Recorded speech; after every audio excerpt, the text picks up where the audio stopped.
Capítulo 7. Me comprometo a no abandonar la iglesia. Hay algunas personas destacadas en mi vida. Son las que han tenido la mayor influencia sobre mí. Son amigos. Son mentores, y son familiares. A riesgo de omitir a alguien, permítanme nombrar a algunos. Está mi esposa, Nellie Jo. Es una de las personas más piadosas y sacrificadas que conozco. Parece que, cada vez que hace o dice algo, es para beneficio de otro. Casi nunca se coloca en primer lugar. Después, está mi entrenador del equipo de fútbol americano de la escuela secundaria, Joe Hendrickson. Durante una reunión de Fellowship of Christian Athletes, comunidad de atletas cristianos, él me compartió el Evangelio. Confié en Cristo como Salvador pocas horas después de ese encuentro. También están mis 3 hijos. Sam Rainer me ha enseñado cómo amar a una comunidad con el Evangelio. Art Rainer me enseñó lo que es la lealtad cristiana y Jas Renner ha sido un modelo de compasión cristiana para mí. Mis 3 hijos me han enseñado mucho sobre cómo ser un esposo y padre cristiano. Louis Dramen fue mi mentor, el que encendió en mí el fuego y la pasión por la evangelización. Aunque ya está con el Señor, su influencia en mi vida sigue siendo fuerte. Por supuesto, mi tío, Jas Keller, tiene que estar en esta lista. Del capítulo anterior, sabes que fue un modelo para mí en generosidad y dadivosidad. También está Roberto. Al menos, así lo llamé en uno de mis libros anteriores, titulado Soy miembro de la iglesia. La razón por la cual no di su nombre completo en ese libro es sencilla. La familia de Roberto no me dio permiso para escribir sobre él y Roberto murió hace algunos años. Bueno, la identidad secreta de Roberto no duró mucho tiempo. Demasiadas personas conocían a Roberto y su magnífico carácter y algunos sabían que él y yo nos habíamos cruzado en el camino años atrás. Al poco tiempo, empecé a escuchar que la gente decía, «Estás hablando de Roberto Hahn». Así era él. Así que, aquí tienes un resumen de la historia de este hombre. Yo era un joven de poco más de 20 años. Hacía unos años que estaba casado con Nellie Jo y teníamos 2 hijos pequeños en casa. Jess todavía no había nacido. En esa época yo trabajaba en un banco, para seguir una tradición familiar que duró 6 generaciones. Cuando Nellie Jo y yo nos unimos a la iglesia Agua de Vida en Anniston, Alabama, yo tenía un gran deseo de participar, pues había estado lejos de la iglesia durante muchos años. Cuando nos unimos a la congregación, Nellie Jo estaba embarazada de nuestro primer hijo. Tenía muchos deseos de participar, así que lo hice. Roberto me observaba de cerca. Vio mi entusiasmo juvenil. Me vio transformarme en el padre de este primer hijo y luego de un segundo, y se preocupaba por mí. Ya había visto la misma situación muchas veces. Alguien viene a la iglesia y pasa de no participar en nada a sumergirse completamente en la vida de la iglesia. Hace tantas cosas que la familia sufre. Estos miembros entusiastas de la iglesia comienzan a ver el lado no tan perfecto de la vida de la congregación cuanto más participan. Se desalientan y, después se cansan.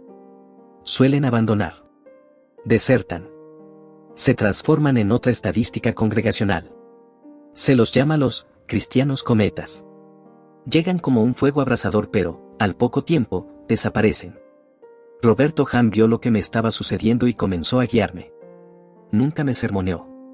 Jamás me habló con aires de superioridad. Me contaba historias. Estos relatos se volvieron mi guía para mantenerme alejado del desgaste y la desilusión.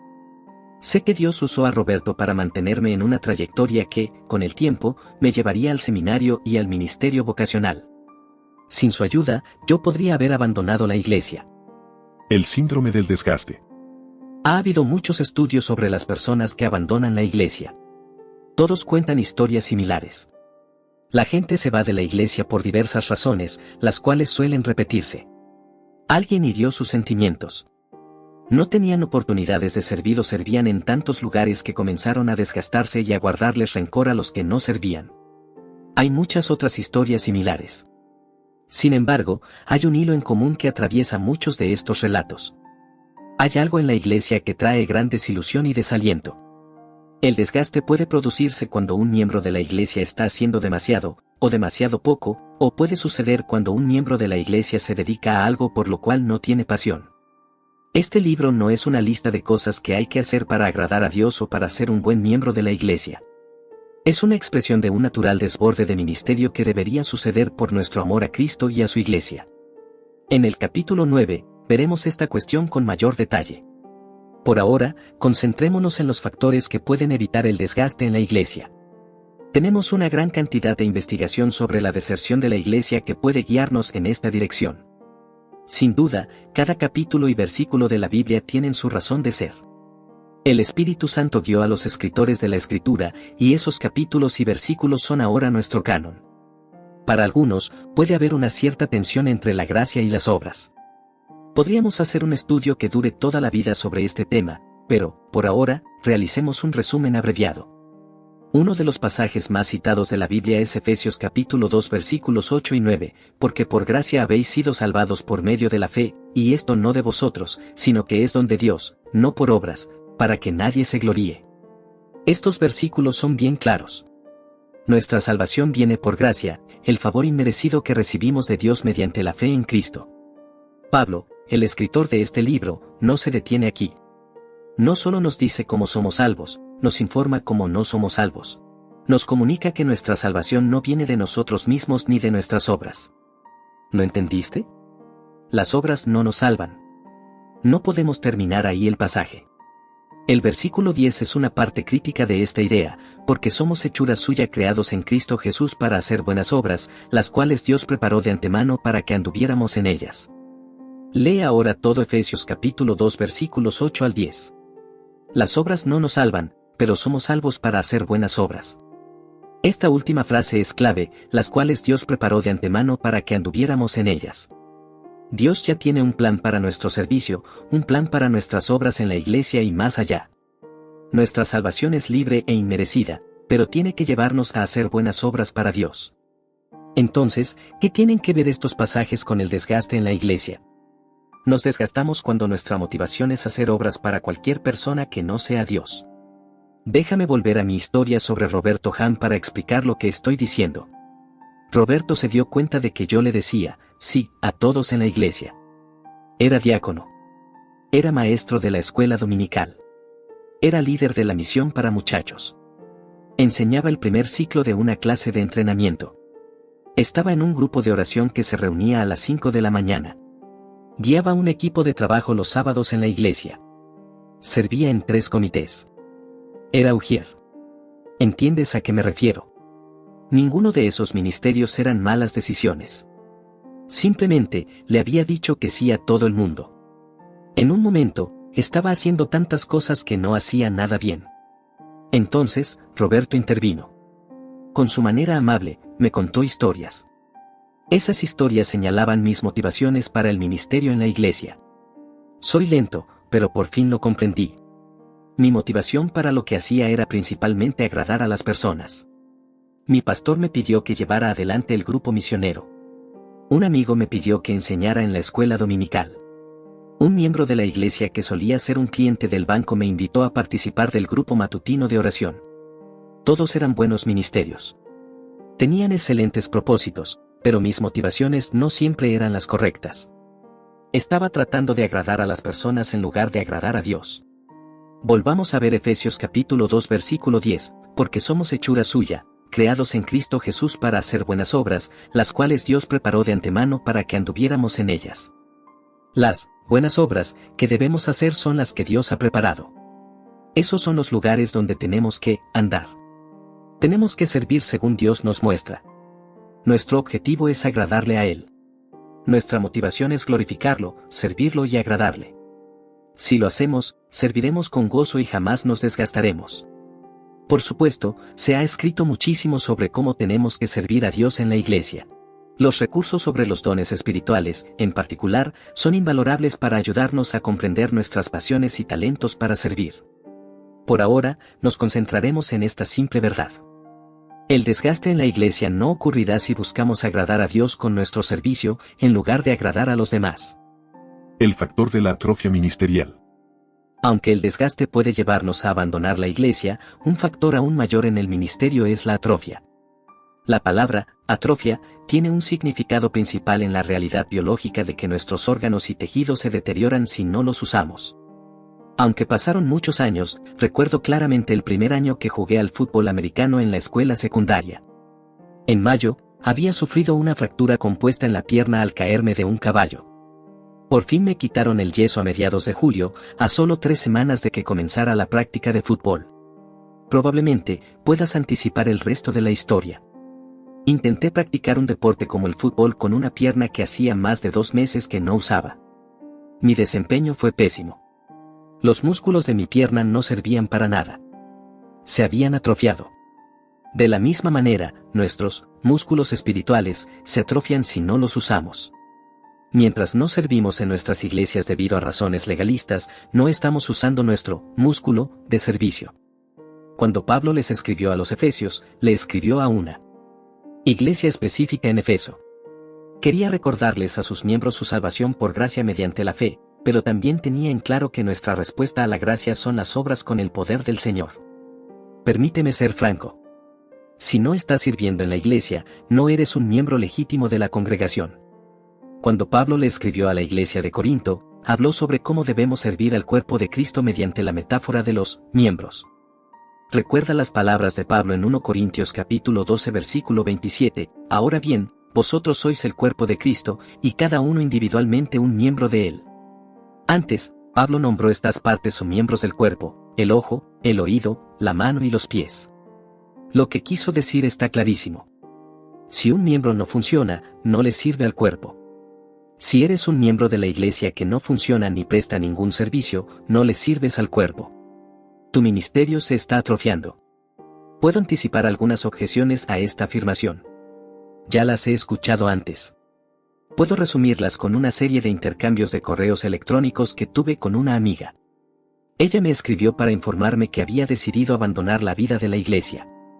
Había intentado encontrar lugares donde servir, pero se enfrentó con muchos obstáculos porque hacía relativamente poco que era miembro de la iglesia. Se sentía, como ella dijo, fuera del círculo de influencia. Dicho de manera sencilla, los miembros más antiguos no le pedían que sirviera en nada. No te aburriré con todos los detalles de nuestros correos. Simplemente citaré su último mensaje. Fue, sin duda, un final feliz. Aunque es cierto que nadie en la iglesia me pedía que sirviera, esto era solo una excusa conveniente para mí. Decidí comenzar mi propio ministerio de oración personal por los miembros de la iglesia.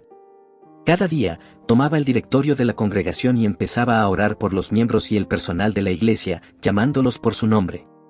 Su correo electrónico continuaba así. Después, empecé a ofrecerme como voluntaria cuando alguien hacía una invitación general. Seleccionaba deliberadamente las áreas que me interesaban. Obviamente, algunos de los miembros de la iglesia de más tiempo comenzaron a notarme y a darse cuenta de mi trabajo. Ahora, tengo más oportunidades para servir de las que puedo aceptar. Sus últimas palabras me hicieron reflexionar. Estaba a punto de abandonar la iglesia, pero mis razones estaban arraigadas en el orgullo, porque nadie me pedía que sirviera. Aprendí que puedo orar sin que me lo pidan y también puedo servir sin que nadie me invite a hacerlo. Me alegra haber decidido dejar de lado mi orgullo insensato y haber buscado servir como podía. El punto crucial. La mayoría de las deserciones en la iglesia ocurre por 2 razones. En primer lugar, los miembros se comprometen demasiado y terminan desgastados. Son los cristianos, cometa, que llegan como una llama encendida, pero desaparecen rápidamente. En segundo lugar, algunos miembros de la iglesia no sirven en nada, por diversas razones. No les han pedido que sirvan. Están cómodos siendo espectadores, o quizás no sean verdaderos creyentes en Cristo. Cualquiera de estas razones está mal. Las obras legalistas en la iglesia tienen motivaciones incorrectas. La falta de servicio tiene acciones incorrectas. Hace unos meses, recibí este comentario en mi blog. Lo dejó una señora que insistía en que se hace demasiado énfasis en el ministerio a través de la iglesia local. Aquí están sus comentarios, tomados directamente del blog. Si alguien piensa que necesita hacer algo con el amparo de una congregación local, o incluso las oficinas nacionales o globales de una denominación, para estar haciendo la obra de Dios, esa persona ha tenido una vida demasiado resguardada, o es extremada y deliberadamente ciega o tonta. El 99,99% de la obra de Dios está llevándose a cabo sin ningún aporte de las iglesias. Exigir que las personas que realizan esta obra, y, sin duda, es trabajo duro y agotador, dediquen su precioso tiempo a los ministerios de la iglesia y los grupos pequeños hará que terminen desertando. Esta clase de pensamiento tiene al menos parte de la culpa del aumento de ateos y cristianos apartados. Es hora de hacerse responsable de esto. Estoy de acuerdo con lo que dice, en el sentido de que gran parte del ministerio se desarrolla en áreas que no tienen que ver con la iglesia local. Con respeto y pasión, disiento en que la iglesia local no sea parte del plan de Dios para el ministerio. La mayor parte del Nuevo Testamento se escribió ya sea a una iglesia local o en el contexto de las iglesias locales. El punto crucial es este: tenemos que evitar los extremos que llevan a la deserción congregacional, ya sea a través de un exceso legalista de compromiso o una falta intencional de compromiso. Sin duda, tenemos que servir. Debemos funcionar como miembros del cuerpo de Cristo y tenemos que hacerlo de manera que agrade a Dios antes que a los demás. Un miembro inactivo de la iglesia es un oxímoron. Un desertor de la iglesia es un cristiano desobediente. Que ahora podamos afirmar con todo el corazón: me comprometo a no abandonar la iglesia. Puntos para reflexionar. 1. Relaciona la atrofia espiritual con la metáfora de Pablo de ser un miembro del cuerpo de Cristo, en 1 Corintios capítulo 12. 2. Explica la conexión entre la gracia y las obras en Efesios capítulo 2 versículos 8 al 10. 3. ¿Qué has observado sobre la razón por la que los miembros de una congregación abandonan la iglesia? 4. Compara y contrasta el exceso de compromiso y la atrofia en el contexto del ministerio y el servicio en la iglesia local.